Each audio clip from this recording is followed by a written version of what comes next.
Bueno, buenos días a todos.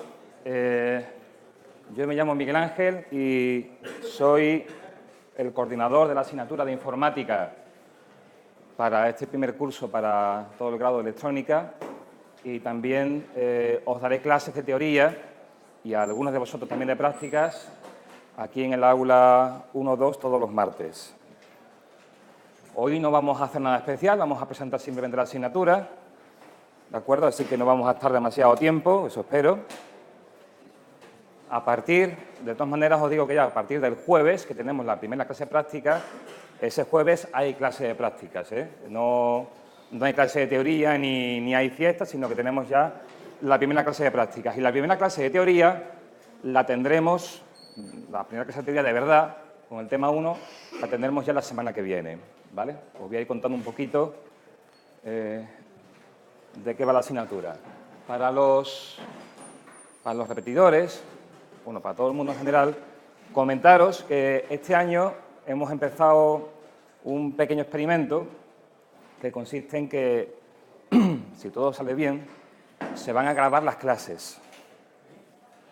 De tal forma que todas las clases de teoría, no las de práctica, sino las de teoría, estarán disponibles en vídeo, tanto lo que es la captura de pantalla de lo que veis aquí, como mi voz, si esto funciona bien, y lo tendré disponible para repasar, bueno, pues para repasarlo durante las vacaciones. Si alguno de vosotros pues no aprueba, pues que le haga también de repaso durante el segundo cuatrimestre, durante las vacaciones, etcétera, con idea de que tengáis ahí un recurso más para la asignatura. También para todos aquellos que estén trabajando y les cueste venir a clase de teoría, bueno, pues si una clase se la pierden, bueno, pues que vean que tampoco pasa nada, ¿vale? Que por lo menos no es lo mismo porque pierde la interactividad.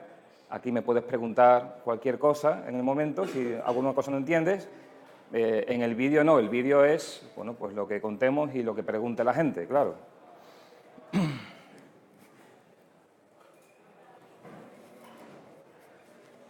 La plantilla de profesores es esta que tenéis aquí. De prácticas, todos vosotros os dividiréis en 3 grupos de prácticas. En su momento, en el tablón de anuncio, bueno, en el tablón de anuncio no, perdón, en la puerta de cada una de las 3 aulas veréis cuál es la asignación inicial de alumno a aula, por lo menos para que estemos más o menos divididos y no haya un montón de gente en un sitio y otra clase que haya nada más que 4 gatos, ¿vale? Así que la división en grupos ya la tenemos medio hecha, al menos con la lista de alumnos que tenemos hasta ahora, y vosotros mismos la sabréis el día que entréis a prácticas y también estará disponible en la página web, que por cierto después hablaremos de ella. Vuestros profesores de prácticas soy yo mismo, estaré en una de las aulas, y luego los profesores Daniel Cajigas e Ignacio García. El único profesor que está aquí, que no tendréis vosotros, es el profesor Jesús Rodríguez.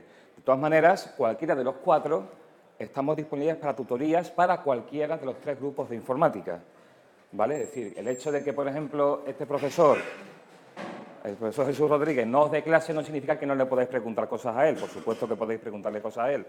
Y lo mismo con la gente que está por la tarde y a lo que yo no le doy clase, pues también.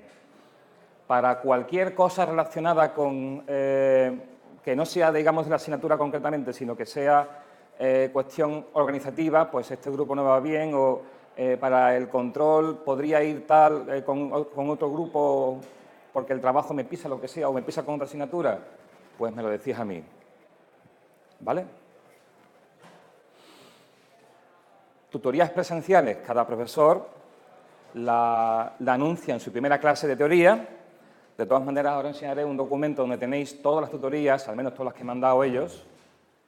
Y luego, aparte, también tenemos una dirección de correo electrónico, que es esta que tenéis aquí, tutorías-mangel@tcuses, donde también podéis hacer consultas que se pueden hacer por correo, ¿vale? Hay cosas que una pregunta que supone una explicación muy larga, pues darla por correo es un tochazo. Y la mayoría de nosotros, aquí en la Escuela Politécnica, estamos en el despacho S3, que está en la segunda planta. Según sales del ascensor o según sales de la escalera, giras a la izquierda, una puertecita que hay, y nada más entrar por la puerta, a la derecha un pasillo largo, angosto, negro, muy lúgubre. Al final del pasillo, una puerta también igual de negra, y estamos nosotros. Bueno, la puerta no es negra, pero cuando no hay luz, pues parece que sí. Ahí estamos nosotros. Y luego, para los que viváis por Reina Mercedes o tengáis costumbre de estudiar por allí, también en el edificio de la Escuela de Informática tenemos también despachos en el módulo F y en el módulo I, en la planta baja, ¿vale? Ya, si alguno de vosotros necesita ir a tutorías aquí en la ETSI, en Reina Mercedes, bueno, pues que pregunta al profesor con el que quiere tutorías, bueno, pues, qué despacho exactamente el que tiene, porque cada uno tiene un despacho diferente. Aquí estamos todos en el mismo, pero aquí tiene cada uno diferente y entonces pues, podéis liar una mijitilla. Todos los profesores pertenecemos al mismo departamento, que es ese que veis ahí, en la arquitectura y tecnología de computadores, ¿vale? Y os lo comento porque, precisamente, en nuestro departamento, las líneas de investigación, las líneas de trabajo que tenemos, son muy afines a los intereses que suelen tener, o los intereses que tienen cualquier persona a la que le gusta la electrónica, cualquier persona que esté formándose para ser ingeniero electrónico de cualquier tipo. Entre otras cosas, pues nos dedicamos a la robótica. Hasta ahora, desde hace bastante tiempo y hasta no hace demasiado tiempo, nos hemos dedicado a sillas de ruedas computerizadas. Uno de mis compañeros, uno de vuestros profesores, Daniel Cajigas, pues se ha dedicado bastante a este tema y haciendo interfaces de usuario para sillas motorizadas. Otro compañero que nos da clase, pues se ha dedicado a modificar sillas de ruedas para que puedan seguir líneas por el suelo, de tal forma que un usuario tetrapléjico que no puede hacer ningún movimiento o muy poquitos movimientos pueda manejarse con la silla, es decir, que la silla sea la que le lleve a un sitio o a otro mediante una cámara que va siguiendo pues eso, líneas en el suelo. Otro compañero, en el mismo terreno, ha hecho sillas de ruedas que son capaces de memorizar los movimientos que hace de tal forma que si te atascas, una cosa muy común en un sitio que no está adaptado, imagínate un local o un centro comercial, lo que sea, que no está adaptado para minusválidos y las puertas por las que entras pues, no son demasiado anchas, empiezas a hacer maniobras con el joystick, con la silla de ruedas y llega un momento en que te atascas y ahora, bueno, ni para adelante ni para atrás. ¿Y ahora qué haces? No te puedes levantar para poner la silla bien. ¿Qué hace? Bueno, pues la silla de este hombre lo que hace es que memoriza los movimientos y los repite en orden inverso, sacándote del atolladero. ¿Vale? Esa es una de las cosas que hacemos. La segunda línea, el desarrollo en lógica programable o lógica configurable de alta velocidad, tiene mucho que ver con podríamos decir que es un trending topic en electrónica, junto con el tema de los microcontroladores, y es este de la lógica configurable, las FPGAs y este tipo de cosas. Son técnicas, sistemas y dispositivos que permiten, por decirlo muy a lo vasto, permite encastrar dentro de ella pues, cualquier circuito electrónico digital. ¿Vale? Bueno, pues también nos dedicamos a eso. ¿Para qué sirven estas cosas? Bueno, pues con ellas, y ahora os enseñaré una, aunque sea aquí en la foto, hemos hecho neuronas electrónicas que permiten a un sistema industrial, un sistema robótico industrial, poder ver y poder oír de la misma manera que lo hacemos nosotros, es decir, utilizando un sistema que se llama bioinspirado. ¿Vale? ¿Qué más cosas? También, por supuesto, nos dedicamos al tema de arquitecturas empotradas, que es hoy día el mayor puntal en el que descansa la electrónica industrial, microcontroladores industriales. Hay una asignatura completa, también nuestra, en cuarto curso dedicada a esto. Pero desde primero hasta cuarto vais a tener más asignaturas en medio en las que también se van a comentar estas cosas, con lo cual ni va a ser esta la última vez que escuchéis hablar de microcontroladores, ni por supuesto será la única. Luego, dedicándonos también a temas ya menos industriales y más de informática pura, pues supercomputación, arquitecturas paralelas, coproceso, codiseño, GPUs, etcétera, clúster, grid.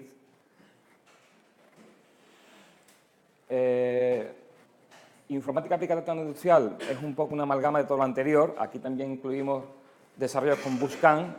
El Buscan es un tipo de bus que veréis con mucho más detalle en cuarto. Aquí en primero vamos a verlo muy de pasada, en plan descriptivo. Y accesibilidad, como nos hemos dedicado también al tema de rehabilitación, pues parejo a él está el tema de accesibilidad, diseño para todos. Es decir, que tú puedes hacer, o que diseñamos cosas pensando en que las puede usar todo el mundo. Cuando digo todo el mundo, es todo el mundo, ¿vale? Desde el joven que lo pilla en un momento hasta el ancianito que le cuesta trabajo manejar un ratón porque le tiembla la mano, o hasta el señor que tiene algún tipo de discapacidad física y no puede mover físicamente una mano, un brazo, y tiene que manejar el ratón o lo que sea, bueno, pues con la mejilla o con la barbilla o con la pupila, ¿vale?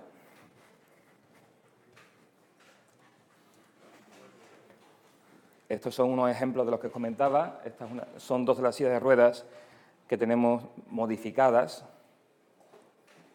Esta es la neurona digital de la que os hablaba hace un momento.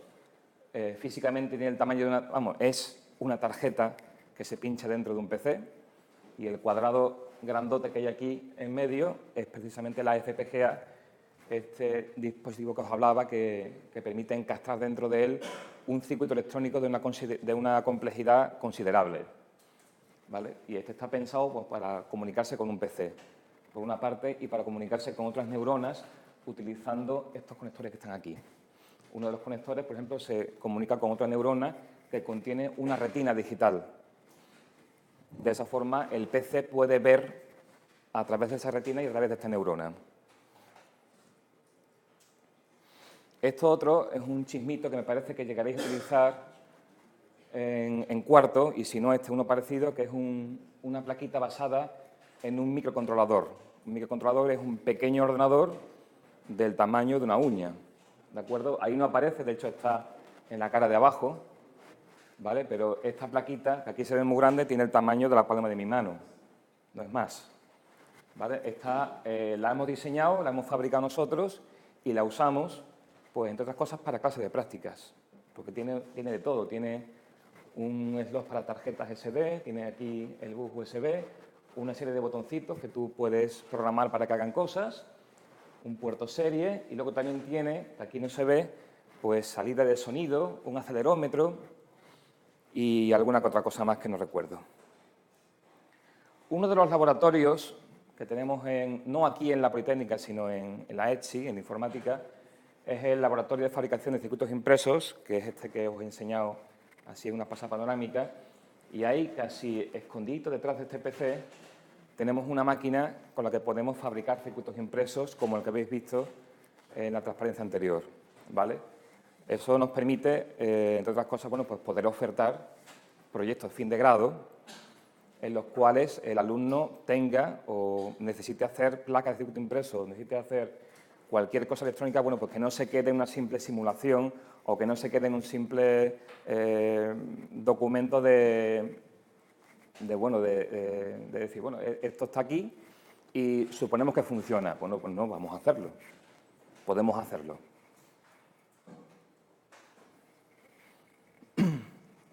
A tal fin, las ofertas que tenemos de trabajo de fin de grado están en esta web, ¿vale? Esta web pertenece a la de mi departamento, www.atc.us.es. Esto es /TFG. Estas transparencias, por supuesto, estarán disponibles para vosotros, con lo cual igual ni hace falta que toméis apuntes de esto porque lo vais a tener de todas maneras. Y como decía, bueno, pues ofertamos no solamente proyectos de fin de carrera o de trabajos de fin de grado que son de hacer programas, sino también de hacer chismes, ¿vale? De trastear con electrónica, en definitiva. Bueno, esto me lo voy a saltar un poquito, lo podéis leer por vuestra cuenta, y fundamentalmente es el currículum de cada uno de nosotros, y esto lo pongo aquí más que nada para que cualquiera de vosotros que tenga alguna inquietud en concreto con alguno de los temas, muchos de vosotros, y esto nos ha pasado otros años, viene aquí ya la carrera con, bueno, pues con una idea más o menos preconcebida, pues a mí me gusta la robótica, o a mí me gusta el audio, la electrónica aplicada al audio, o al vídeo, o efectos especiales, o lo que sea. Bueno, pues, y más de una vez nos hemos encontrado, bueno, pues gente que viene a tutorías, no a preguntar cosas de la asignatura, sino, oiga, mire, es que a mí me interesa la electrónica, pero aplicada a tal cosa. ¿Con quién podría hablar? Bueno, pues cada uno de nosotros estamos especializados en una o varias cosas en concreto a las que nos dedicamos en nuestro tiempo de investigación o a las que de las que hemos hecho cosas en el pasado y hacemos cosas en el presente. Bueno, pues simplemente quien tenga alguna inquietud y vea que uno de estos profesores coincide en esa inquietud con él, bueno, pues le puede preguntar sobre cómo enfocarlo o qué se puede hacer. Hay todos los años, no sé si lo sabéis, en la Universidad de Sevilla hay convocatorias de alumnos internos. El alumno interno es un alumno que no deja de ser alumno por ello, sino que además, bueno, pues se le permite el paso, el acceso, el uso de laboratorios del departamento para hacer algún trabajillo que puede ser algo que el alumno quiera hacer por su cuenta o cosas que nosotros le digamos para hacer. Por ejemplo, pues a mí me gusta la electrónica, pero no sé soldar. Que tú quieres aprender a soldar, vas a aprender a soldar. A partir de ahí, o me gustaría, ya he hecho un esquema, he hecho un circuito eléctrico y quisiera probarlo, o como he hecho con otros alumnos, dice, bueno, pues a mí me gustaría saber cómo funcionan los ordenadores por dentro. Entonces, mi respuesta es, ¿tú quieres hacer un ordenador? Vamos a hacer un ordenador. Y no me refiero a comprar piezas, la tarjeta gráfica, la placa madre y montarlo, no.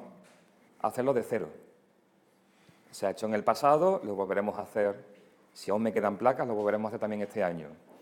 Y lástima que no me lo he traído porque ya me he traído demasiadas cosas, pero en otro día os enseñaré ordenadores que se han hecho aquí, placas de circuito impreso con ordenadores que se han hecho aquí, para que veáis que se hacen.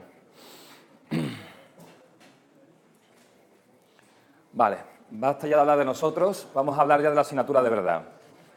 Recursos, es decir, qué elementos, qué material tenéis disponible, además de los que vengáis a clase y cojáis apuntes. Bueno, pues fundamentalmente, material que tenéis o que tendréis, todavía no está, en Panella, en la copistería de aquí enfrente, y de la biblioteca de aquí, de la Politécnica, el mueble número 13, si no me lo han cambiado de número. Este año, habitualmente todos los años, voy a mirar a ver que sigue ahí, pero hoy no me da tiempo de mirarlo. El mueble número 13 es el que hasta ahora se dedica a todos los libros que tienen que ver con la asignatura de informática. Así que echad un vistazo y entre ellos encontraréis un montón de ejemplares de este libro. ¿De acuerdo? Este libro, que además, este libro se llama Fundamentos de Informática para Ingeniería Industrial, es el libro que en su día escribimos los profesores de la asignatura y que podéis encontrar bien en esa biblioteca o bien en formato electrónico en la web de la asignatura. Es decir, no tenéis que comprarlo. Entre otras cosas porque no sé si se sigue vendiendo, la verdad. Pero la versión en PDF del libro completo la tenéis disponible, ¿vale? Después os contaré cómo se accede a ella. El otro gran recurso que vamos a utilizar, aunque ahora mismo esté un poquito hecho polvo, es Enseñanza Virtual. Enseñanza Virtual es esa dirección que tenéis ahí. Tenéis que poder entrar con vuestro usuario, con vuestro UBUS, el mismo usuario que habéis utilizado para automatrícula. Usuario y contraseña, bueno, pues entrando en esa web tenéis todas las asignaturas en las que estáis matriculados, entre ellas tiene que estar informática, y bueno, dentro de informática pues estarán pues todas las cosas que colguemos, documentación, autoevaluaciones, los vídeos también estarán allí, Y en su momento también utilizaremos Enseñanza Virtual para hacer los controles de la evaluación continua, de la que hablaré dentro de un ratito. También, cuando tenemos que hacer algún tipo de aviso a todos los alumnos, y obviamente es imposible juntaros a todos en un sitio para deciros lo que sea, un cambio de tutorías, una clase que no se puede dar por la razón, asamblea, lo que sea, pasarla a otro día, también desde ahí hacemos avisos. No sé si la nueva versión de la plataforma lo permite, pero si lo permite, conviene redirigir los avisos a una cuenta de correo electrónico que usáis habitualmente para que lo podáis recibir en cualquier momento y no tengáis que estar entrando cada X tiempo a la plataforma para ver si hay algo nuevo o no. La plataforma de enseñanza virtual ahora mismo no está muy operativa, que digamos. De hecho, me parece que ni siquiera está el listado de alumnos volcado en ella, con lo cual probablemente si intentáis entrar ahora no veáis ni siquiera que está informática. No lo sé. De una forma u otra, durante el mes de octubre, y mientras nos vamos acomodando y mientras vamos migrando cosas en enseñanza virtual, todo el material que podamos colocar estará en esta otra dirección URL. ¿De acuerdo? Esta sí apuntarla porque, como es el único recurso que disponéis en este momento, a partir de ahí, aquí estará, por ejemplo, aquí está de hecho ya colgado el tema este que estamos viendo, el tema 0 de presentación. ¿Vale? La dirección es, por si no se ve bien, www.atc.us.es, esto es ATC, Universidad de Sevilla, España, /asignaturas, /inf de informática, inf electrón, informática para electrónica, inf electrón. ¿Vale? Esa quizás es la única cosa que merece la pena que apuntéis hoy, porque a partir de ahí tenéis todo lo demás. Esa página web, creo que la tengo por aquí.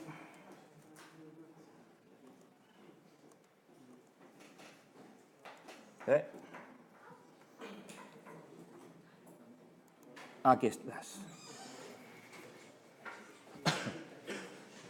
Esa página web, como digo, bueno, pues tiene esta pinta y ahí podéis encontrar el tema 0. Vamos a quitar el cartelito del Eduroam, que ahora mismo no me vale para nada.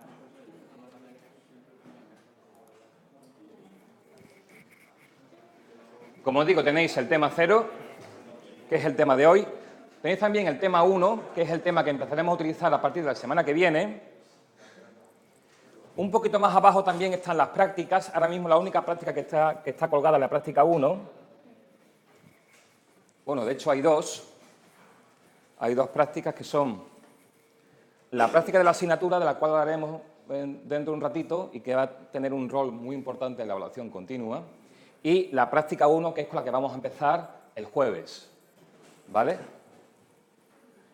Esta práctica 1 tiene una serie de lecturas previas, ahora hablaremos de todo eso. Entre ellas hay también una serie de tutoriales en vídeo, que son estos que están aquí enlazados, que también conviene ver antes de ir al laboratorio. ¿De acuerdo? Por lo menos como la preparación del entorno la vamos a hacer allí in situ, por lo menos los tutoriales que corresponden a los ejercicios 1, 2 y 3. Eso sí tendríais que verlos antes de ir al laboratorio el jueves. ¿Vale? Aquí iremos colocando las prácticas, además de estar también impresas en Panella, pero las tendréis aquí para quien quiera imprimírsela por su cuenta.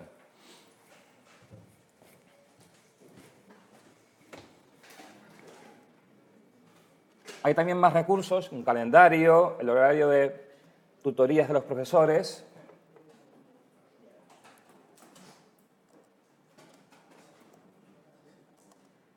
Vamos a ver.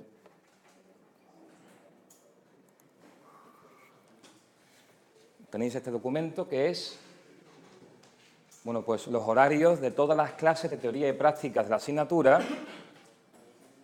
y los horarios de tutorías de todos los profesores. ¿Y esto para qué os vale saber todos los horarios de teoría y práctica? Bueno, pues porque, como os comentaré después, en algún momento os puede convenir a algunos de vosotros, de forma puntual, asistir a una práctica en otro grupo, porque ese día habéis llegado tarde o estabais enfermos o lo que sea y no habéis podido ir con vuestro grupo, y entonces, bueno, pues podéis pedir permiso al profesor que esté en otro de los grupos de práctica y decir, mira, que es que yo no he podido ir con mi grupo, si puedo hacer las prácticas en este grupo para no perderla, para no perder la práctica. Bueno, pues aquí tenéis todas las horas de prácticas, que serían... Esta es la nuestra, los grupos G1, G2 y G3 de prácticas, ¿vale? Los tenemos el jueves a las 10 de la mañana. Por la tarde, el mismo día por la tarde, hay otro grupo, hay otros 3 grupos, ¿vale? El jueves a partir de las 4:15. Y los viernes por la mañana hay un par de grupos pequeños, a la misma hora que el jueves, pero el viernes, también de prácticas. Entonces, si alguno de vosotros no puede ir a una práctica de las habituales, después veremos que hay días normales y días especiales en las prácticas. Bueno, pues si de los días normales hay alguien que no pudo ir a su clase y el profesor de otra clase se le deja entrar, esto dependerá, bueno, de cómo de masificarse la clase ese día, claro. Bueno, pues entonces en ese caso pues no había problema. Para las clases de teoría pasa lo mismo. Teoría tenemos hoy martes a esta hora. Hay otra clase de teoría los miércoles por la tarde a las 5:15 y otra más de teoría que es los jueves, un poquito más tarde que nosotros, los jueves a las 12:15. ¿Vale? Pues lo mismo, aquí en la teoría, menos el primer día que solemos estar muy masificados, pero después las clases de teoría suelen ser más extendidas, pues en teoría suele haber menos problema para acomodar a alguien que venga de otro grupo que no haya podido venir a clase. De todas maneras, si el experimento de grabar la clase funciona, probablemente nos haga falta ir a otra clase si perdéis la vuestra. Las tutorías lo mismo. Yo tengo tutorías hoy por la tarde, la tengo también, ¿dónde estoy yo? Aquí, los jueves por la mañana, después de la clase de prácticas, pues me quedo 2 horas más de tutorías en el despacho. Y luego el viernes las tengo partidas. Tengo 1 hora aquí, que son tutorías para la gente que ha hecho las prácticas aquí, pero bueno, para quien sea. Y luego también por la tarde aquí. Aquí en medio es que tengo también clase y por eso aparece ahí ese hueco. ¿Vale? El resto de profesores, por lo mismo, también tienen sus horas de tutorías allí.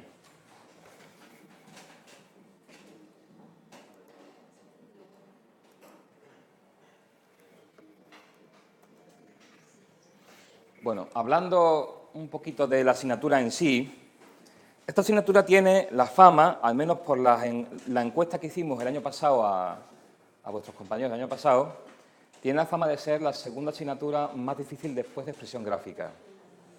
¿Por qué? Pues porque de las 5 asignaturas del primer cuatrimestre, 3 de ellas, matemática, física y química, parten de conocimientos que tenéis ya en el instituto. Y de hecho muchas de ellas lo que hacen es fundamentalmente repetir, al menos las primeras semanas, repetir lo que ya se sabe del instituto.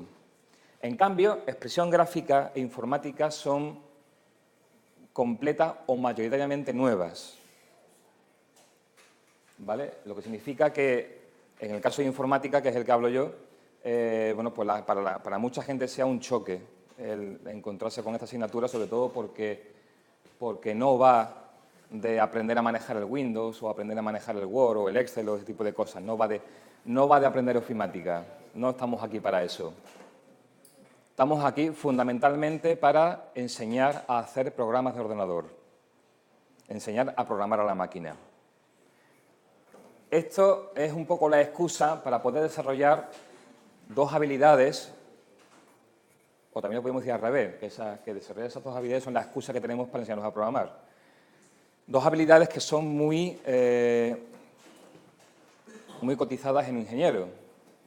Vamos, más que cotizadas, yo diría que es necesaria, que es la habilidad de poder analizar un problema grande y convertirlo a varios problemas pequeños, y por otra parte, la habilidad de, teniendo varios, ¿cómo decirlo?, varios elementos que de por sí funcionan, que sabemos que funcionan, que los hemos probado, poder combinarlos y hacer algo más complejo con ellos.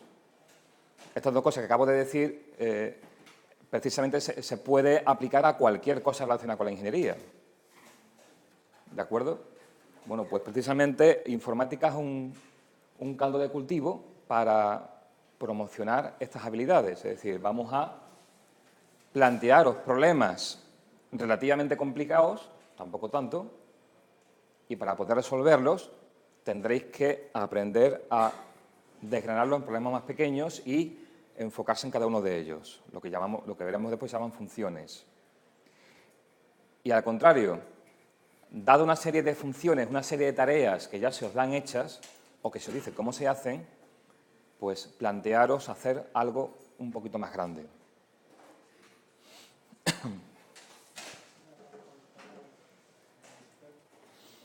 Durante las explicaciones, sobre todo teóricas, vamos a ver también que la informática no es únicamente los PCs, o las tablets, o los teléfonos móviles, que hay mucho más. ¿Vale? De hecho, ese mucho más lo trataréis con más profundidad en otras asignaturas a lo largo de la carrera. De hecho, nos volveremos a ver en cuarto para rematar un poquito ese conocimiento. Y, bueno, siempre verás, hay de todo, te encuentras de todo tipo de gente, pero en principio asumimos que el que vaya a trabajar en prácticas conoce, no tiene que ser experto ni mucho menos, pero por lo menos conoce cómo manejarse con Windows. Cosas como arrastrar un fichero de un sitio a otro, o comprimirlo, o descomprimirlo, o meter un pendrive para guardar cosas de un sitio a otro. En fin, eso lo damos por supuesto. Si alguien tiene dificultades en alguna de estas tareas, bueno, pues durante la tutoría podemos hacer una clase relámpago sobre eso.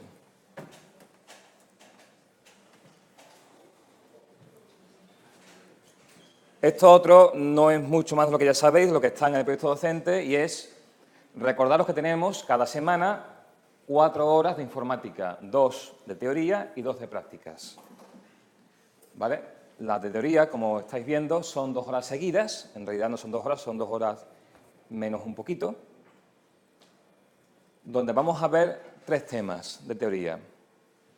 En realidad son 4, porque en el segundo tema está encastrado como un tema adicional del tema de base de datos, que tiene sus transparencias aparte, pero por no cambiar la numeración de los temas, se siguen llamando tema 1, tema 2 y tema 3.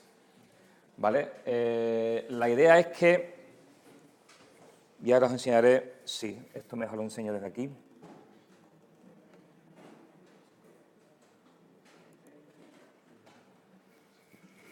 La idea es que la gran mayoría del temario de teoría la hayamos dado antes de las vacaciones de Navidad. Bueno, de hecho, sí, la gran mayoría hasta el tema 3 inclusive. Esto que os pongo aquí, hay un documento para cada grupo, este es el grupo T1, Teoría 1, y este documento, que lo tenéis, por supuesto, en la web que os he dicho antes, es el documento de planificación semanal del curso. Te indica cada semana qué vamos a ver en teoría, qué vamos a ver en prácticas, qué ejercicios conviene haber hecho antes en casa, qué lecturas son necesarias hacer antes de venir a clase y cuáles son los ejercicios propuestos para hacer en clase o para hacer en casa.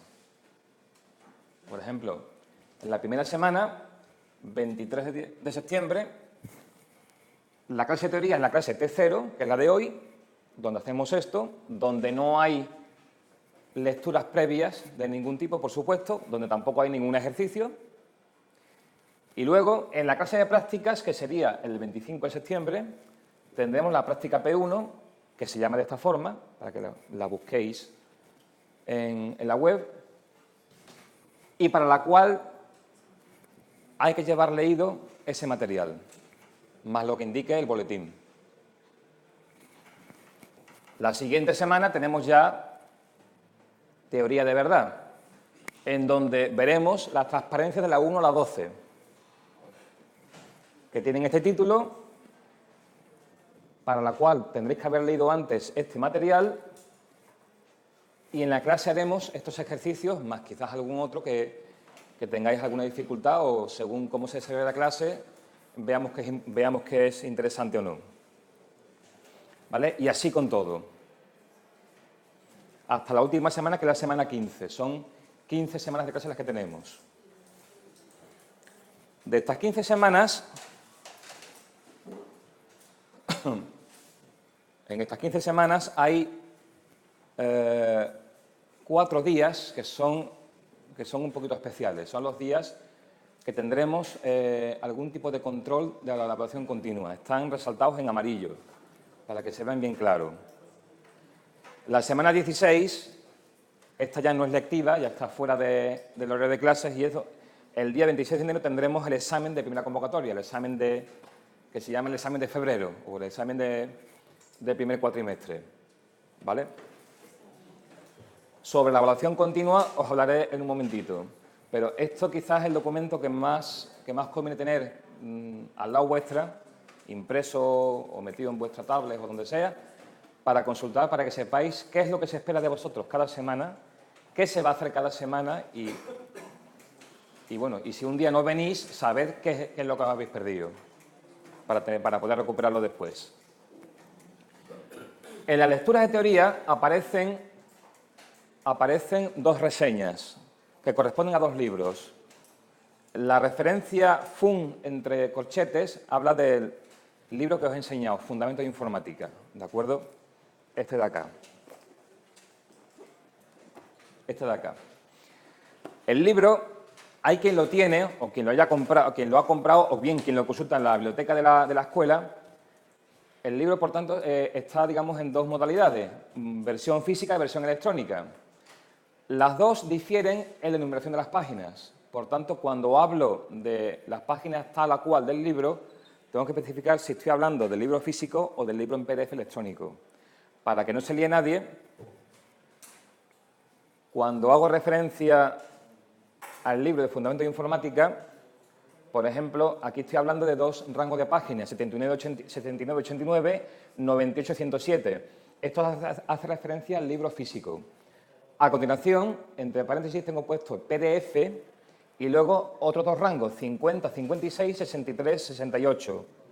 Estos son las mismas páginas que he puesto antes aquí, pero referidas al PDF correspondiente. ¿Vale? Esto es para que, sencillamente, dependiendo de qué tipo de libro consultéis, pues no os liéis con las páginas. El otro libro, que solamente está en formato físico, con lo cual no hay equivocación posible, es el de Alberto Prieto. La referencia es PRI, entre corchetes, y aparecerá en algunos sitios, aparece menos, pero aparece en algunos sitios como lectura recomendada, concretamente en el tema de base de datos, en el que no hay nada escrito en el Fundamento de Informática, así que vuestra referencia va a ser el libro de Prieto. Y en algunos otros temas, por ejemplo, organización de la CPU, que veremos después que va a ser particularmente importante para vosotros, también hay, aquí una reseña de unas cuantas páginas del libro de Prieto.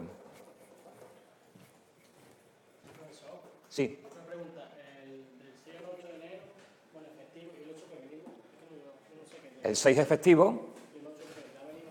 El 8 no es efectivo, el 8... ¿Y los tirones del examen ya? ¿Perdón? ¿El tirón del parcial? Ese control, sí. Es festivo la parte que habla de teoría. No hay clase de teoría, no hay contenidos de teoría, no hay lectura de teoría y no hay ejercicio de teoría. Por tanto, todo eso, que correspondería al día 6, martes, es festivo, no hay clase. Pero el día 8 sí, y tenemos el maravilloso control del tema 3 y base de datos.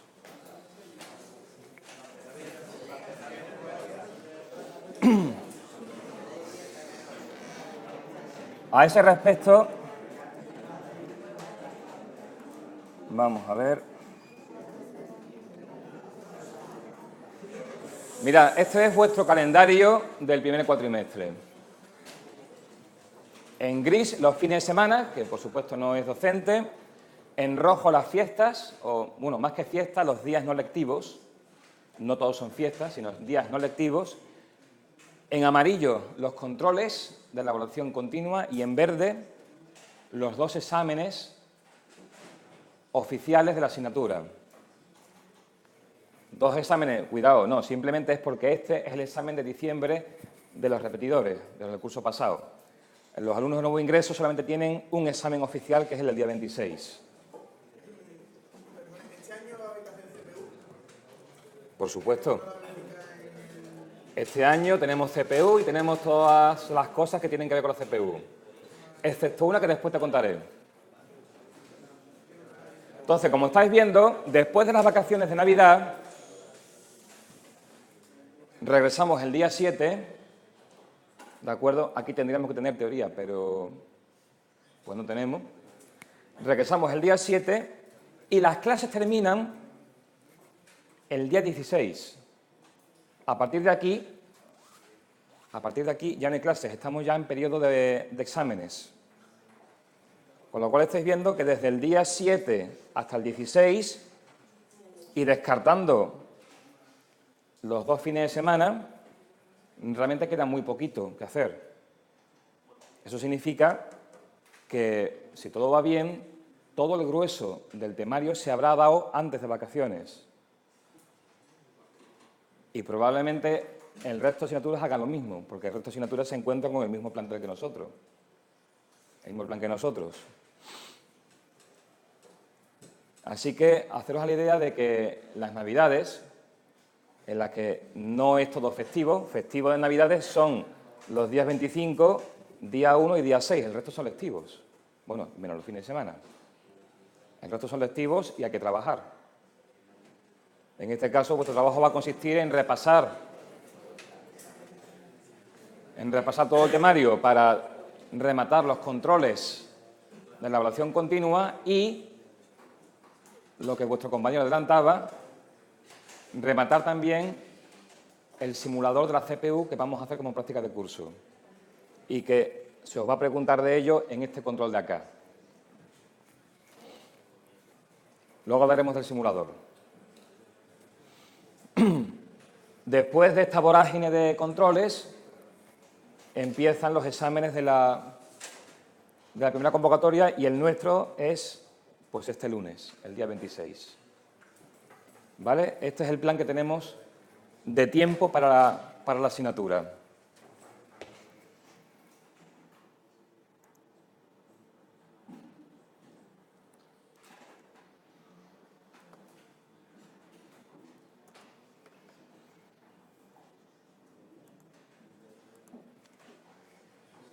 Práctica es lo mismo. Práctica, si tenemos 2 horas de teoría, tenemos 2 horas de práctica. De hecho, todas vuestras asignaturas en el primer cuatrimestre tienen 4 horas de dedicación, 2 de teoría, 2 de prácticas. En total, 20 horas a la semana de clase presencial. Según el convenio de Bolonia y según todo el tema de crédito CTS con los que nos movemos ahora, en el que tengáis 20 horas de trabajo semanal presencial, de clase presencial, significa que las otras 20, hasta completar las 40 horas semanales de una jornada laboral estándar, las otras 20 son de trabajo personal vuestro en cada una de las 5 asignaturas. Haciendo cuentas, que nos llevarán aquí un ratito, sale de media a echarle por semana a cada asignatura unas 3 horas. Minuto arriba, minuto abajo. Echar unas 3 horas a la semana por asignatura. Con eso, y haciendo las cuentas, teniendo en cuenta que un crédito CTS son 25 horas, uno se las cuentas y se da cuenta de que faltan horas. De que si un crédito CTS son 25 horas, nuestras asignaturas son, las 5 son de 6 créditos cada una, significa que cada asignatura son 150 horas de trabajo. Pero tú echas las cuentas y 150 horas de trabajo, echándole 4 horas de presencial y 3 de trabajo propio cada semana, pues eso no suma 150, suma bastante menos. ¿Dónde está el resto? Pues precisamente en Navidades. Por si alguien no lo sabe, las Navidades son periodo no lectivo, pero no significa que sea festivo. Festivos son 25, 1 y 6. En enero 1 y 6. Y los 2 fines de semana. El resto, que si no he contado mal, son 8 días. El resto, que son 8 días, abre los comercios, abre los bancos, abre la escuela. Abre la escuela y ese día es día laboral. Con lo cual, ahí hay 8 horas, que es lo que es una jornada laboral, 8 horas para dedicarle a las 5 asignaturas. En total son 8 días, 8 horas son 64 horas de lo que se dispone durante las Navidades para dedicarle al estudio. Sumando todo eso a lo que se hace durante las otras 15 semanas lectivas, pues no suman las 150 horas por asignatura, suman un poquito menos, ¿vale? Así que cuando digo que un crédito son 25 horas, en realidad aquí, al menos en primero, es un poquitín menos, ¿vale?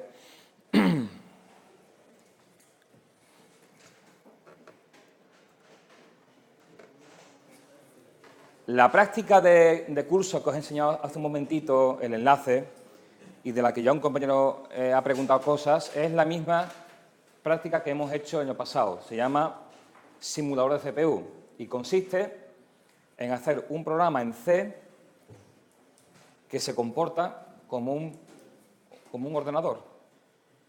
Es decir, vamos a hacer un programa en C que simula el funcionamiento de un ordenador completo, bueno, no completo, que simula el funcionamiento de un microprocesador.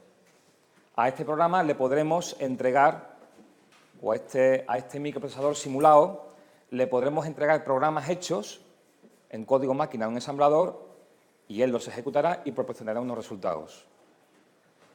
¿Vale? Es una práctica que entrena un montón de cosas, entrena muchas de las cosas que se ven en el tema 1 y en el tema 2. También vale como aperitivo para otras asignaturas, como podrían ser electrónica digital, electrónica basada en microprocesadores, o la que tenemos en cuarto de electrónica y comunicaciones, de informática y comunicaciones industriales.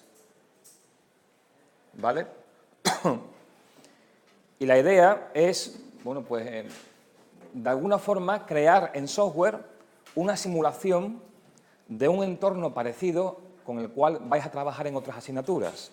En otras asignaturas vais a trabajar con un microprocesador real, una plaquita, como la que os enseñé hace un ratito en las transparencias, una plaquita con un microcontrolador, en la cual vosotros hacéis, aparte del programa, se lo mandáis mediante algún tipo de cable USB, lo que sea, al microcontrolador y el microcontrolador lo ejecuta. ¿Vale? Eso es lo que hacéis en otras asignaturas. Aquí lo que vamos a hacer es que una vez que nuestro procesador, nuestra CPU esté completa, podremos escribir programas para ella, se los podremos enviar a ella y podemos ver el resultado. ¿Vale? Para que os hagáis una idea, por ejemplo, una de las cosas que puede hacer esta CPU una vez que esté terminada es, por ejemplo, mostrar una lista de números primos. ¿Vale? O hacer cualquier otro tipo de cálculo, ordenar una secuencia de números. Inclusive, si tuviese pantalla, que no tiene, pues incluso se podrían hacer pequeños jueguecitos para ella. Se puede hacer perfectamente. Si hay tiempo, un día me traeré la versión física de esta CPU para que veáis qué pinta podría tener. La versión física hecha, como podéis imaginarlo, en una FPGA. La FPGA, os decía al principio, que permite meter un circuito electrónico dentro de ella. Bueno, pues una CPU, un procesador, es un circuito electrónico muy complejo, pero lo es. Bueno, pues se puede meter dentro de la FPGA.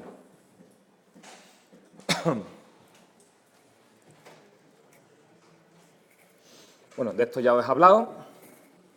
Cómo funciona la dinámica de las clases. El documento de planificación semanal os va a ayudar precisamente en esto.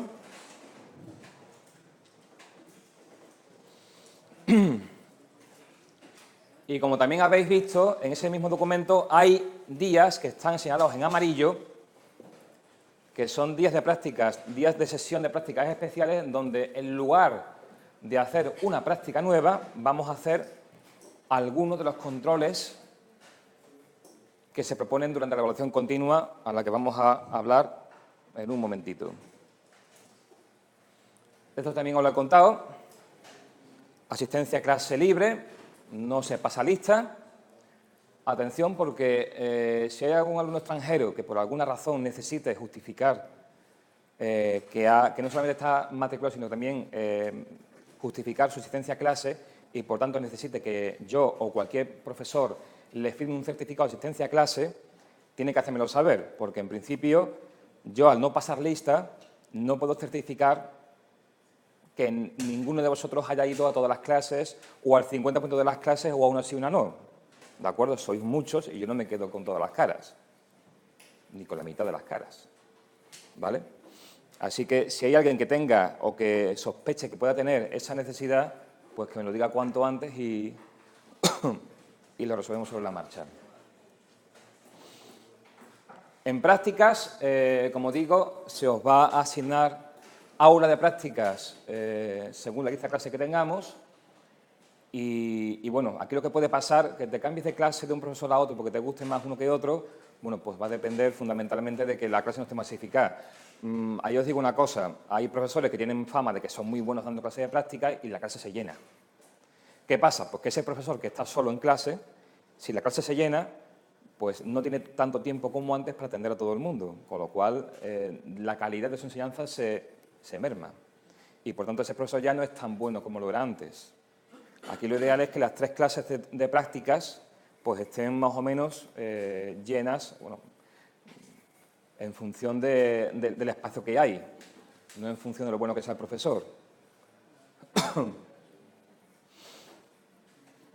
Con todo y con eso, cuando llevemos ya unas cuantas semanas de clase, bueno, pues se podrán permitir, a título excepcional, algunos cambios de grupo de forma definitiva. Los controles que hagamos en horario de prácticas, eso sí, tenéis que hacerlo, salvo que ya me hayáis pedido durante el mes de octubre el cambio de grupo permanente y se os haya concedido, pero si no habéis pedido cambio de grupo o no se ha concedido por alguna razón justificada, tenéis que hacer los controles, los días que haya control, en horas de práctica, tenéis que hacerlo en el grupo en el que estáis inscritos, desde el principio.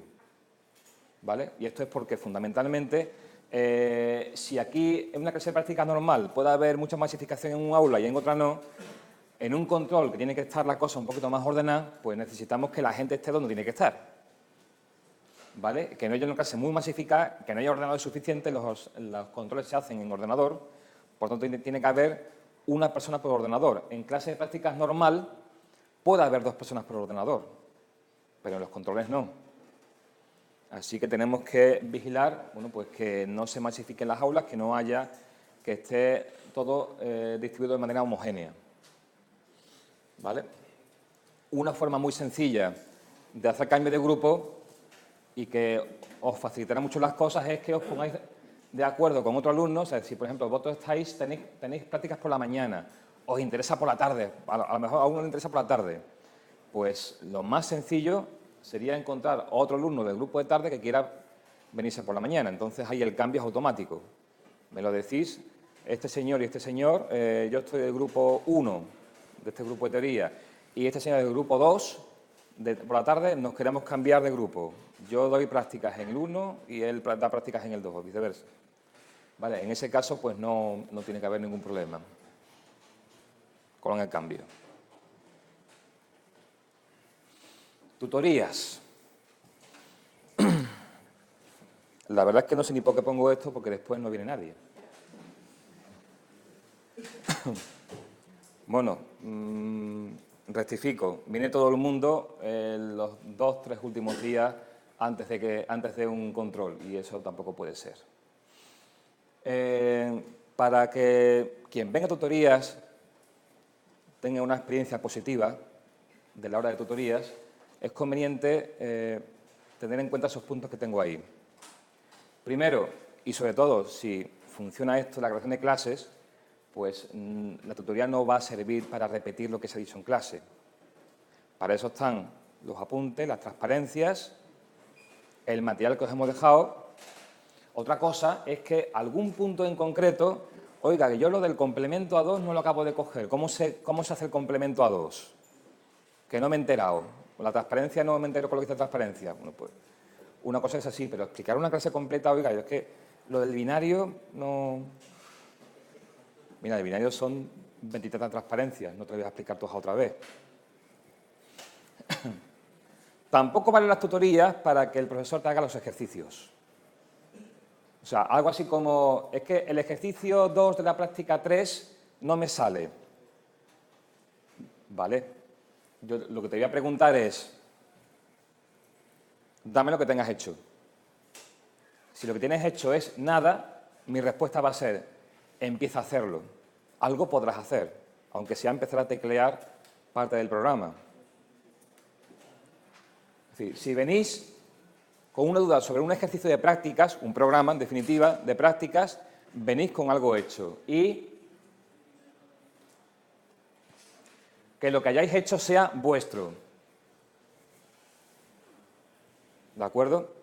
Es decir, cosas como, es que tengo estos ejercicios que me han dejado de cadenas y este no lo entiendo. ¿Cómo lo vas a entender si no lo has hecho tú? Hazlo tú y empezarás a entenderlo. ¿De acuerdo? Los ejercicios resueltos o los ejemplos resueltos vienen bien para tener una pauta. Es decir, bueno, pues como, pero es que en informática, y es una de las cosas por las cuales se tarda tanto en corregir determinados ejercicios, en informática hay muchísimas formas de resolver el mismo problema. Y no tiene por qué haber una mejor que otra. Puede haber un montón de ellas que sean mejor que otra o una particularmente mejor que otra.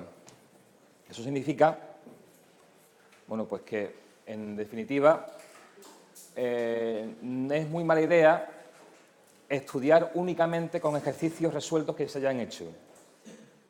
De esa forma es muy difícil que apruebe la asignatura. ¿Cómo se aprueba la asignatura? Haciendo tú los ejercicios.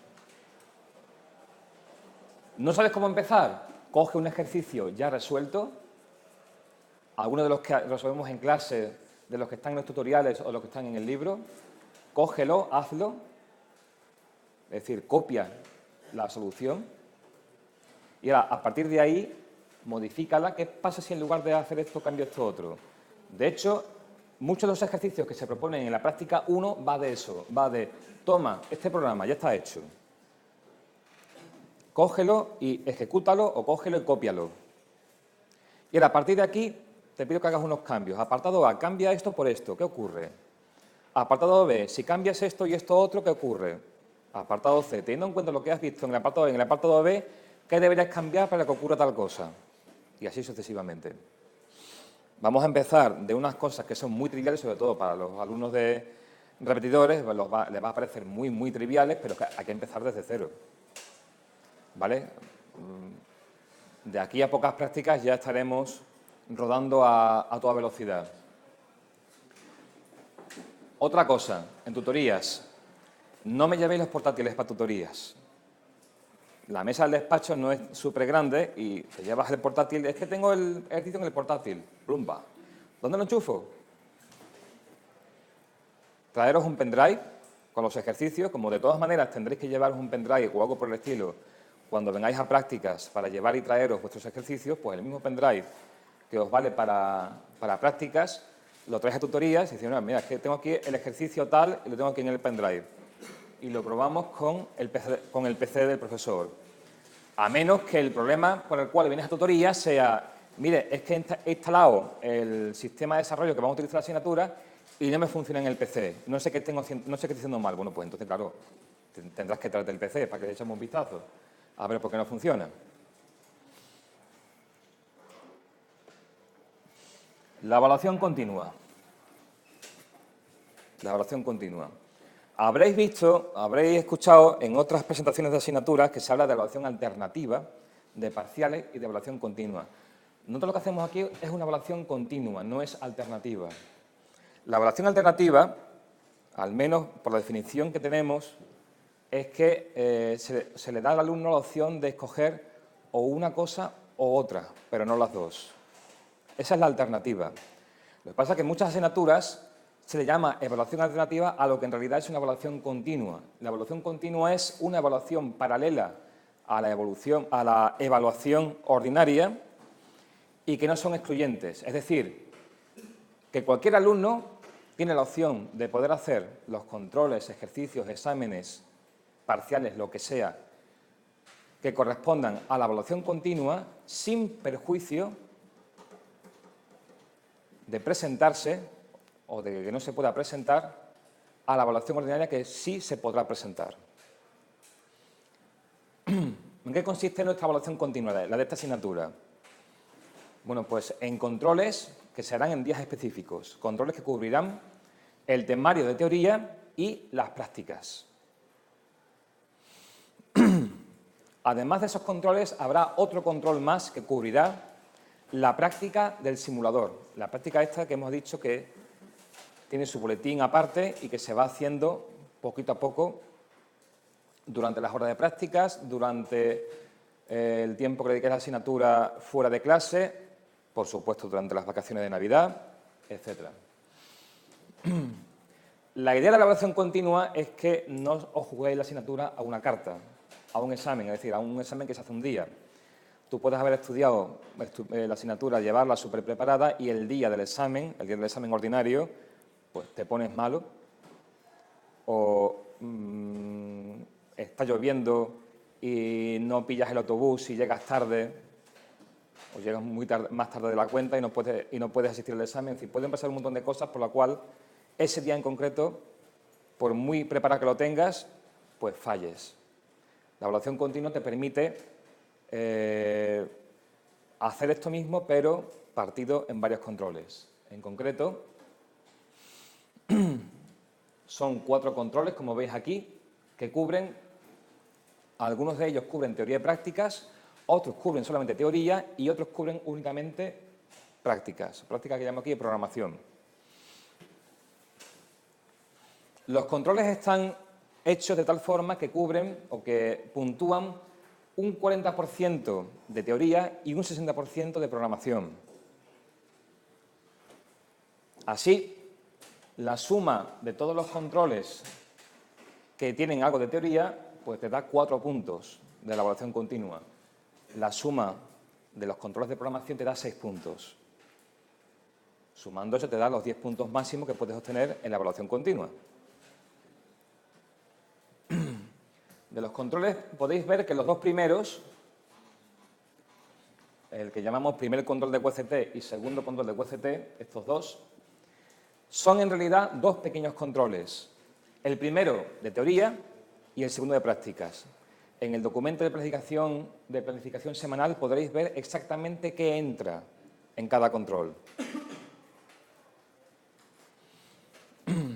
El segundo control lo mismo, son 2 pequeños controles de teoría y de prácticas. El tercer control, que este ya lo haremos después de las vacaciones de Navidad, el tercer control solamente cubre teoría, concretamente cubre el tema 3 y el tema de bases de datos, que era la última parte del tema 2. Y la siguiente semana el control de la práctica del simulador solamente es de programación, no tiene teoría.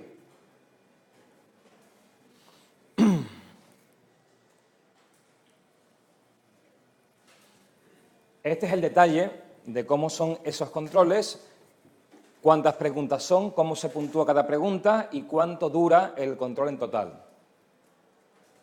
Cada uno de los 2 pequeños controlitos. Es decir, he dicho que el primer control de QCT son 2 controles, teoría y práctica. Bueno, pues son 15 minutos para el control de teoría, 15 minutos para el control de prácticas. 5 preguntas cada controlito a 0,3 puntos cada pregunta. Esos son los 1,5 puntos que habéis visto en la transparencia anterior. El tercer control, que suma 1 punto, no 1,5 puntos, son 5 preguntas, pero 0,2 puntos por pregunta. Y esto está mal, no son 10 minutos, son 15 minutos, no son 10. Son 15 minutos. ¿Vale? El control de programación, en los que cuando los hay, pues también son 5 preguntas, 0,3 puntos cada pregunta, 15 minutos.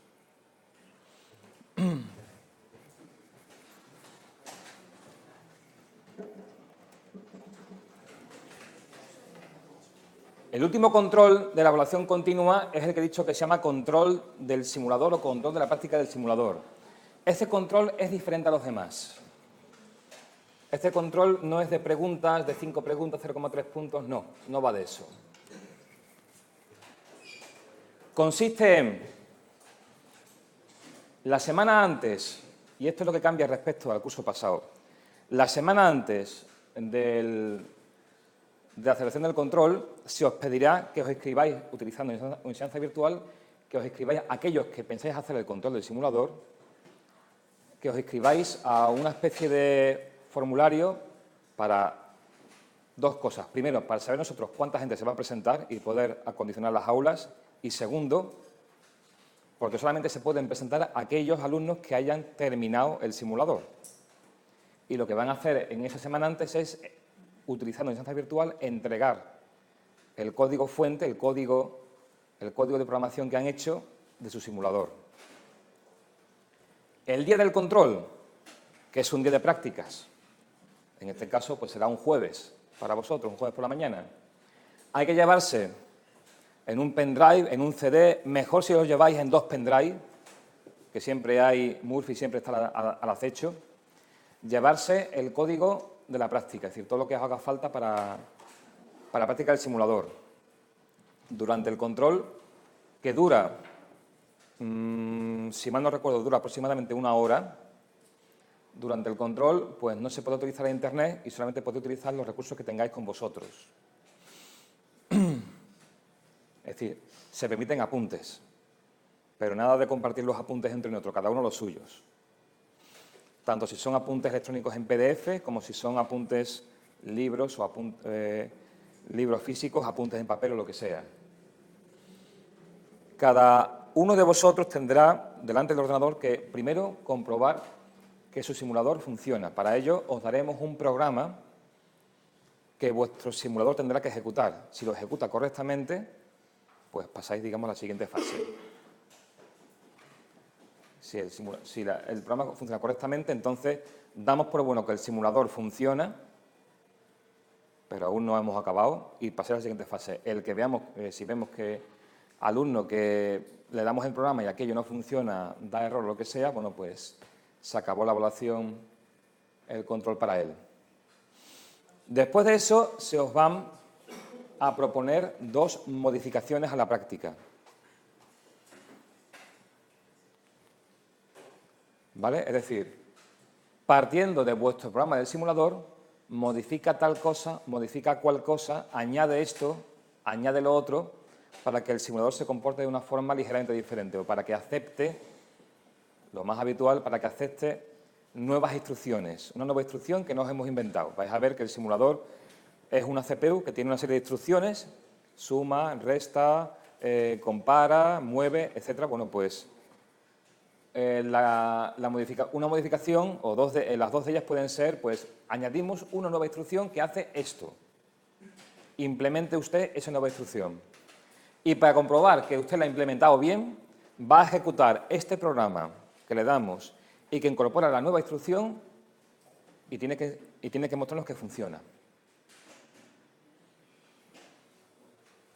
¿Vale? Esas son las 2 modificaciones que se os van a pedir. Cada modificación correctamente realizada es 1,5 puntos.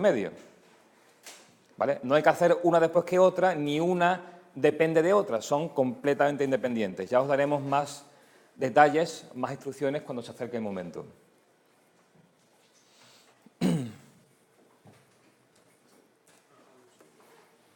En definitiva, una vez que habéis hecho los controles, y como digo, aquí cualquiera puede hacer todos los controles, exceptuando el control de la práctica para el cual se requiere llevar hecha la práctica, cosa obvia por otra parte. Todo esto suman puntos. Se suma por una parte teoría y por otra parte programación. Como digo, lo máximo que se puede obtener en teoría son 4 puntos y lo máximo que se puede obtener en programación son 6 puntos. La nota sería la suma de esas puntuaciones, pero, y aquí está el pero puñetero, la suma solamente te la hago si en teoría y en programación superas un mínimo. mínimo que es 1,5 puntos de 4 en teoría y 2 puntos de 6 en práctica. Es decir, que para que te sume esto y obtengas tu calificación de evaluación continua, tienes que haberme sacado como mínimo 1,5 puntos en teoría y como mínimo 2 puntos en práctica, en programación. Habida cuenta que lo máximo aquí son 4 puntos y aquí son 6 puntos, sacar 1,5 y 2 puntos no debería ser demasiado problemático para cualquiera que siga la asignatura más o menos decentemente. ¿De acuerdo? Es lo que significa esto. Si la suma de estas tres cosas es mayor o igual que 1,5 y la suma de estas tres cosas es mayor o igual que 2, entonces y solo entonces tu evaluación continua se calcula de esta forma, que es la suma de todo esto.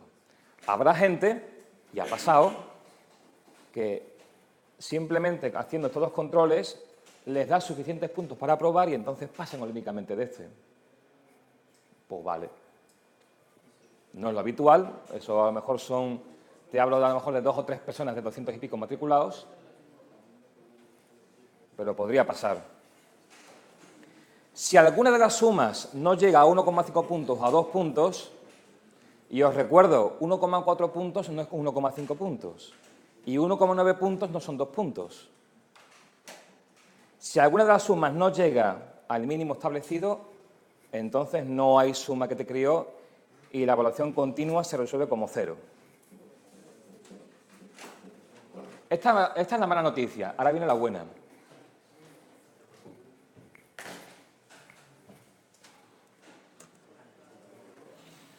¿Qué pasa si por la razón que sea no superas la evaluación continua? Y que nadie haga un drama de esto, porque superar la evaluación continua hay gente que lo hace y hay gente que no. Si la asignatura no consiste, o la meta de la asignatura no consiste en aprobar la evaluación continua. La meta de la asignatura es aprobarla mediante cualquiera de las oportunidades que se os da. ¿Que habéis perdido la evaluación continua? No pasa nada, esta es la evaluación ordinaria, la que siempre hemos tenido. La evaluación ordinaria sería, para vosotros, vuestra primera cita sería el 26 de enero, que es la fecha que os he puesto hoy en verde, que corresponde al examen de primera convocatoria. Ese es el primer examen de la evaluación ordinaria. Y es un examen escrito, del cual en su momento veréis un montón de ejemplos de otros años en instancia virtual, con lo cual tampoco me voy a extender sobre cómo es y todo eso, vosotros mismos lo podréis ver. ¿Qué entra? Pues todo, teoría y prácticas y simulador. Y aquí viene la buena noticia. ¿Qué pasa? Oiga, yo he trabajado durante la evaluación continua, he tenido mala suerte y no he llegado al mínimo, o bien he llegado a los mínimos, pero al sumar no me ha dado 5. Os recuerdo, 4,9 es 4,9, no es 5. Mira, me ha salido un 4,9, he suspendido la evaluación continua. ¿Qué pasa? Todo lo que he estudiado, todo lo que he trabajado, los controles, el simulador que he hecho, que me he presentado al simulador y he sacado una modificación, etc., etc., etc., ¿ya no sirve para nada? Sí que sirve. Todo lo que tú hayas trabajado durante la evaluación continua, sea poco, sea mucho, te va a contar para las evaluaciones ordinarias. Se llama, o le hemos llamado, bonificación. Y consiste sencillamente en que tú no partes de un 0 en los exámenes de convocatoria ordinaria. No partes de un 0. Partes de la nota que obtengas en la bonificación y que se calcula simplemente sumando todos los controles que hayas realizado, independientemente de la puntuación que tengas. Aquí ya no hay mínimos ni nada. Lo que tengas se suma todo y se divide entre 3. Lo que salga de ahí es tu bonificación, que puede ser 0,5 puntos, que puede ser 1 punto, que puede ser 1,5 puntos, que pueden ser incluso 2 puntos.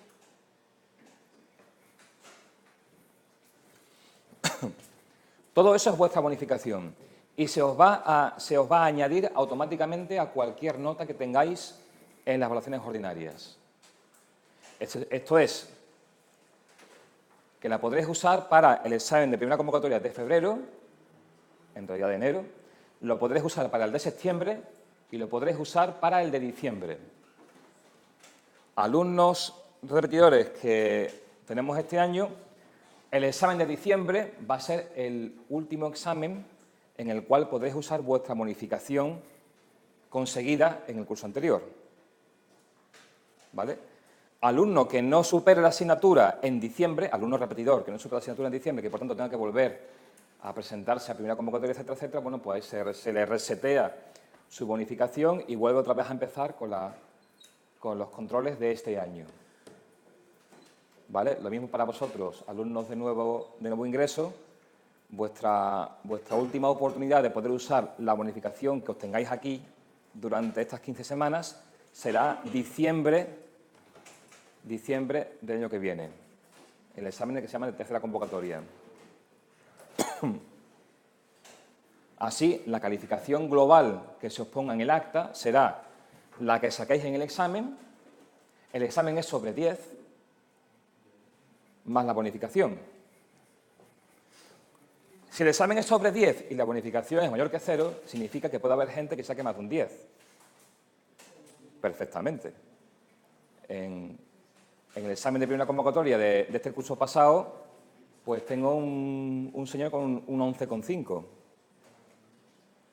Un 11,5 es una matrícula de honor como un castillo de grande. Por cierto, la normativa sobre matrículas de honor os la comento porque, aunque informática sea la segunda asignatura más difícil del curso, también es una de las asignaturas que tiene, al menos en electrónica, tiene siempre alguna que otra matrícula de honor. Y cuando digo alguna que otra, me refiero a 4 o 5 matrículas de honor. ¿Vale? La matrícula de honor se otorga en orden decreciente de notas a todos los alumnos que obtengan un 9 o más de 9 como nota final. 9 o más de 9. Limitaciones. No se puede entregar una matrícula de honor, o mejor dicho, solamente se puede entregar una matrícula de honor, una matrícula de honor por cada 20 alumnos. Así que si hay, por ejemplo, 200 matriculados, en total, en todo lo que es primero de electrónica de la asignatura informática, pues 200 entre 20 son 10 matrículas. Si he hecho bien el cálculo. Sí. Como máximo podía entregar 10 matrículas de honor. ¿Vale? Tened en cuenta una cosa. Los alumnos del doble grado están en un listado diferente de los alumnos del grado. Con lo cual, en esos 200 matriculados no entran los alumnos del doble grado. Los alumnos del doble grado entran en su propia lista. Lo cual, ahí yo no puedo hacer nada. Ahí se encuentra uno con un agravio comparativo, porque te puedes encontrar con que la lista de alumnos del doble grado tenga, a lo mejor, 25 personas y en el grado haya 200. En el doble grado, como hay 25 personas y solamente puedo entregar una matrícula por cada 20 alumnos, solamente podría entregar una matrícula. En el grado podría entregar 200 entre 5, 100 entre 5, 4, 8, dije antes 10, son 8, ¿no? En el grado podía entregar 8 matrículas. ¿Qué pasa si hay 2 alumnos del grado que tienen más nota que otros alumnos? Perdón, ¿qué pasa si hay 2 alumnos del doble grado que tienen más nota que alumnos del grado? Pues que de los del doble grado solamente podrá tener la matrícula 1.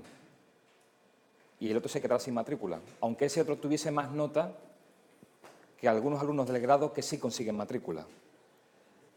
¿Vale? Os lo explico para que después no haya malos entendidos, sino simplemente ahí no puedo hacer nada porque son de hecho 2 titulaciones diferentes, doble grado y grado, por tanto son listas diferentes.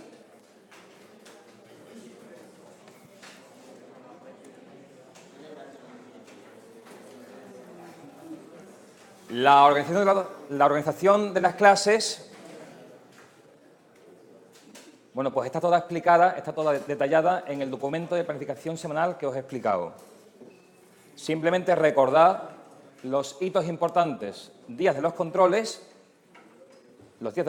y lo que cae en cada control. En el primer control entra tema 1 completo y prácticas de la parte de programación, de la práctica P1 a la P6 inclusive. Segundo control, entra el tema 2, y prácticas desde la P7 hasta la P11, son 11 prácticas, así que desde la siguiente a esta hasta la última, hasta la P11, excepto la práctica P9, que es de bases de datos. Esa va aparte. O sea que aquí entrarían P7, P8, P10 y P11. Y también entrarían ejercicios relacionados con el boletín de prácticas del simulador, que para entonces ya tendréis más que trillado y más que mirado. Eso entraría en el segundo control de UCT. El tercer control de UCT, después de las Navidades, entraría el tema 3 y el tema de bases de datos, que se quedó aquí colgando. El control del simulador, del que ya hemos hablado. Y por último, el último hito que tenemos aquí es el 26 de enero, el examen de primera convocatoria para todos aquellos que no superasen la continua. Se me olvidó decirlo. Alumno que supere la continua y que, por tanto, está aprobado la asignatura, puede perfectamente venir a presentarse al examen de primera convocatoria para subir nota. Se le aplican los mismos criterios que al resto de la gente. Es decir, ponte un caso, alumno que ha sacado un 6 en la evaluación continua. Su bonificación, 6 entre 3, son 2 puntos. Así que esa persona puede venir al examen de primera convocatoria a subir nota sabiendo que parte de que tiene un 2, que es su bonificación, más lo que saque en el examen de primera convocatoria, que si ha tenido un buen rendimiento en la evaluación continua, en el examen de primera convocatoria también lo va a tener. ¿Vale? Por supuesto, si aquí saca peor nota, se le mantiene siempre la mejor de las 2 notas, o la continua o la que saque aquí, con lo cual no pierde nada esa persona. No pierde nada y puede ganar, bueno, pues pasar, por ejemplo, de un aprobado a un notable o de un notable a un sobresaliente o a matrícula, perfectamente. De hecho, el curso pasado, si mal no recuerdo, 2 de las matrículas era de gente que vino a presentarse al examen de primera convocatoria para subir nota. Y sacó uno que creo que fue un 9,3 y el otro creo que fue el que sacó el 11 y pico.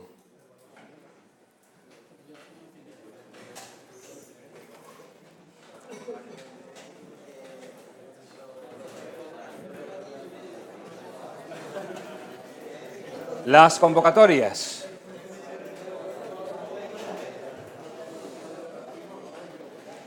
Esto lo cuento simplemente a modo de declaración y realmente vale para todas las asignaturas, no solamente vale para informática. Y es utilizar la evaluación continua y aprobar en evaluación continua equivale a haber aprobado la convocatoria de febrero, la primera convocatoria. Esto a efectos de actas. ¿Por qué digo esto? Porque si alguien está pensando, mira, he aprobado por la continua, pero no me presento a febrero porque no me da tiempo, porque tengo otra asignatura delante, etcétera, etcétera, pero quisiera subir nota. Me presento en septiembre con mi bonificación y lo peto. Pues no puede ser, porque si en febrero todo aquel que haya aprobado por la continua o por el examen de primera convocatoria aparece ya en el acta reflejado. Y una vez que tienes ya tu nota en el acta, estando aprobado, esa asignatura ya acaba para ti y, por tanto, no apareces ni aquí ni aquí. Es decir, aunque vengas tú a hacer el examen y lo saques muy bien, no te puedo poner ninguna nota porque tu nota ya está aquí. Tú ya aprobaste en febrero y tú ya no existes para informática. ¿Me explico?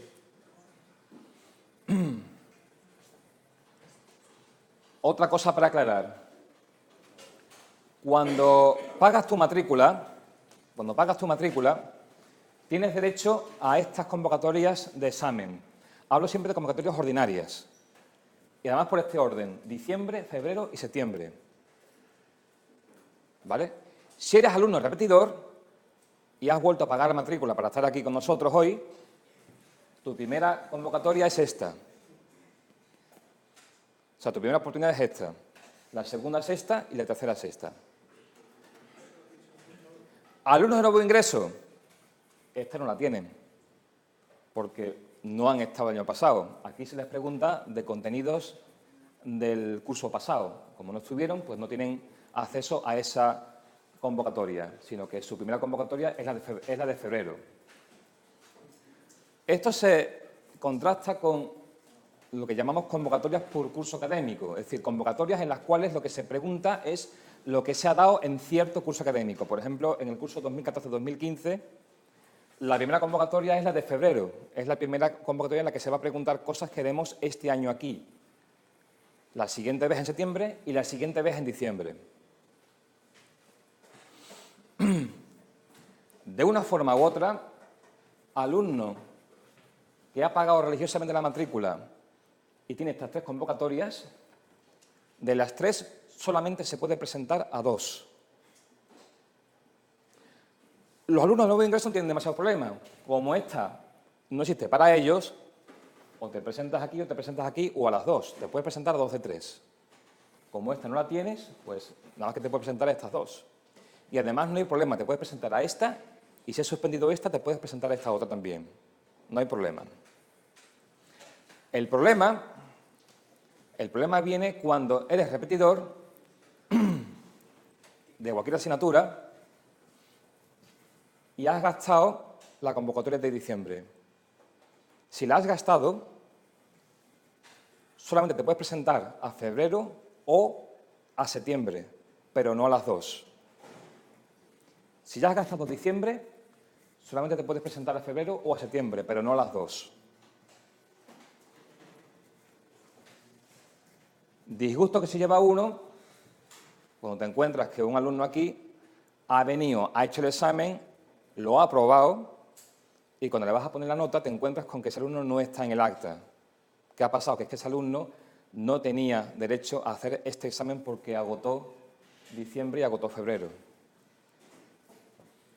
Si eso ocurre, ese alumno automáticamente aparecerá como no presentado, bueno, de hecho es que no aparecerá ni como no presentado ni como nada, no aparece sencillamente y ese examen no se puede hacer nada con él.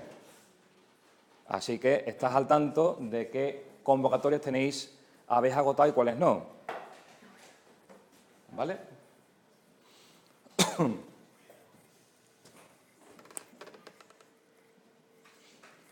Bueno, esto es lo mismo que he dicho antes y la otra aclaración es esta otra. Alumnos de nuevo ingreso, primer año en la universidad, si no apruebas ninguna asignatura después de todas las convocatorias oficiales, si no apruebas ninguna asignatura, pues se acabó para ti la carrera.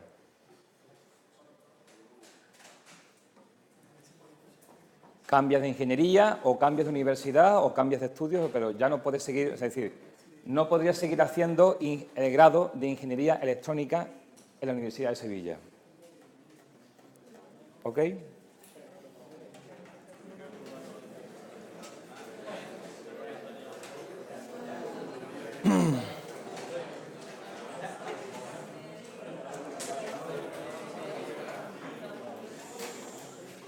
Y con esto acabo. Ahí os dejo, la podéis consultar después, os dejo la bibliografía de la asignatura. El libro que os he enseñado un par de veces durante la clase hoy es este primero. Pero el resto... se me olvidaba. Un segundito, por favor, se me olvidaba una cosa. Hasta que tengamos acceso a enseñanza virtual, el libro... Hasta que tengamos acceso a enseñanza virtual, el libro está disponible en la página web de Infelectron, pero está aquí. ¿Dónde estaba? Aquí está. Acceso a los ficheros del libro de Fundamentos de Informática. Pero este enlace tiene contraseña, porque el libro, aunque se os deja a vosotros gratuitamente, no puede quedarse gratis para todo el mundo mundial. Esto es para vosotros. Entonces, y eso no voy a decirlo aquí de viva voz para que no se grabe, lo pongo aquí en la pizarra. Tiene un usuario y una contraseña. El usuario es este. Ese es el usuario. Y esta es la contraseña.